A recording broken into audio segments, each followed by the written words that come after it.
6월 25일 코로나 바이러스 감염증 19 국내 발생 현황을 말씀드리겠습니다. 지역사회에서 23명이 발생하였습니다. 해외 유입으로는 5명의 신규 확진자가 발생했습니다.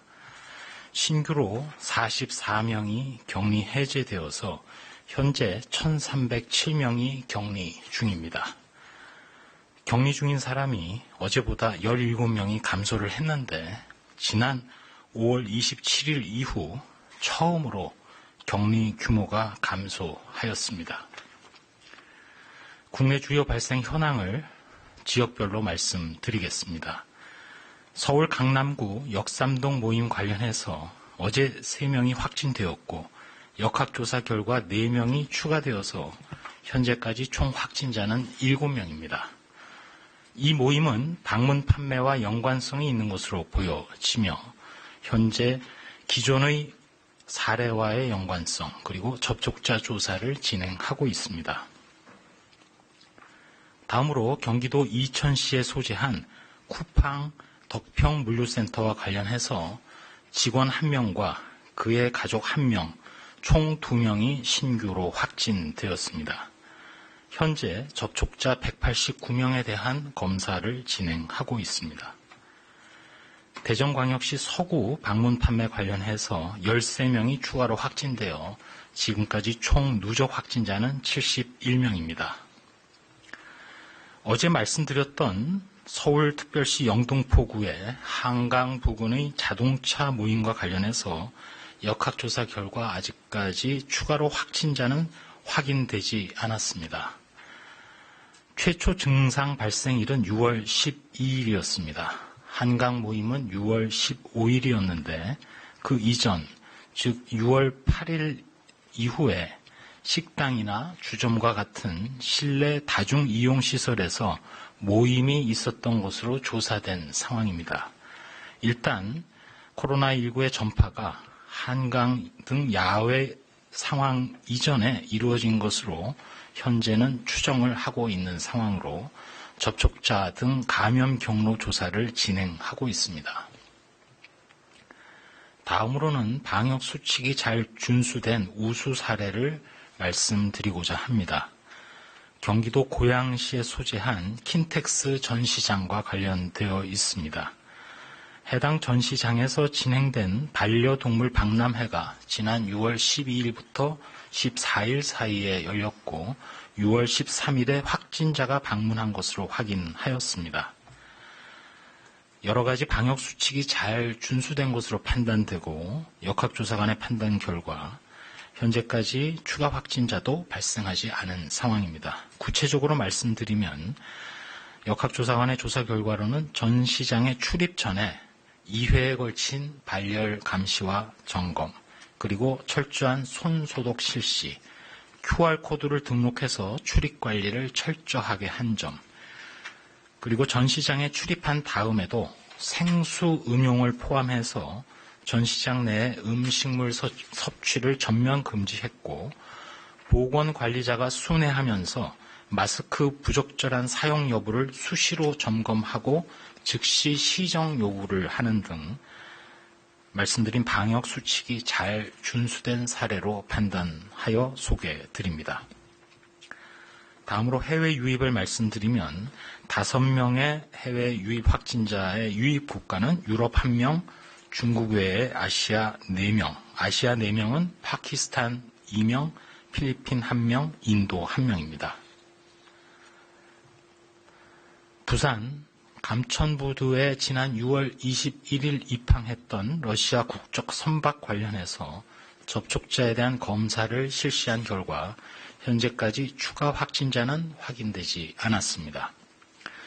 또한 어제 말씀드렸던 중국에서 입국한 것으로 분류되었던 1명의 사례는 확인 결과 입력 오류가 확인되었습니다. 실제로는 이라크에서 입국한 것으로 재분류하였음을 말씀드립니다. 다음으로는 중앙방역대책본부에서 코로나19 확진자의 임상역학 정보를 내일부터 공개할 계획임을 소개드립니다.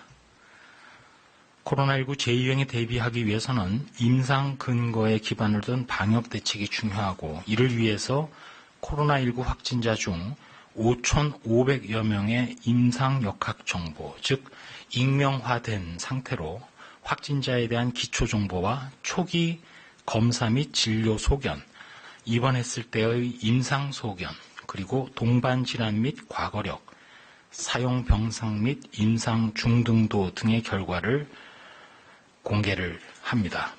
이러한 임상 역학 정보는 의료 현장에서 진료에 전념해 주신 의료진 분들의 땀과 헌신으로 만들어진 것입니다. 중앙방역대책본부 및 국립중앙의료원이 수집한 자료로 모든 정보는 익명화 과정을 거쳐서 개인정보 유출이 없는 방식으로 보안이 확보된 안전한 정보 공개 시스템을 통해서 투명하고 공정하게 그리고 순차적으로 신청하신 연구자들 중에 선정을 하여 공개할 예정으로 있습니다. 선정은 코로나19 환자정보활용위원회에서 심의를 하게 되고, 원격 분석 5채널, 직접 방문해서 사용할 수 있는 25채널 등이 제공이 됩니다. 이번에 임상 역학 정보 공개를 계기로 해서 국내, 외 여러 전문가들이 코로나19 방역 대책 수립에 필요한 많은 과학적 근거를 생산해 주시길 부탁드립니다.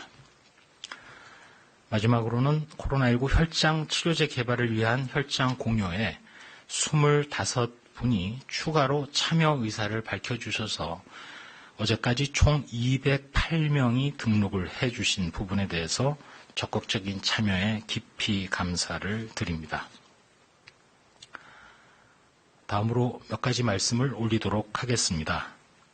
현재 전 세계적인 코로나19 발생에 WHO 사무총장의 말대로 환자 1,000만 명 발생을 앞두고 있는 상황입니다. 전 세계 모든 나라가 코로나19 방역에 고전하고 있습니다. 그 근본적인 이유는 코로나19의 무서운 세 가지 특성, 즉 무증상 전파, 잠복기 중에도 전파를 일으키는 것, 그리고 경증 전파입니다.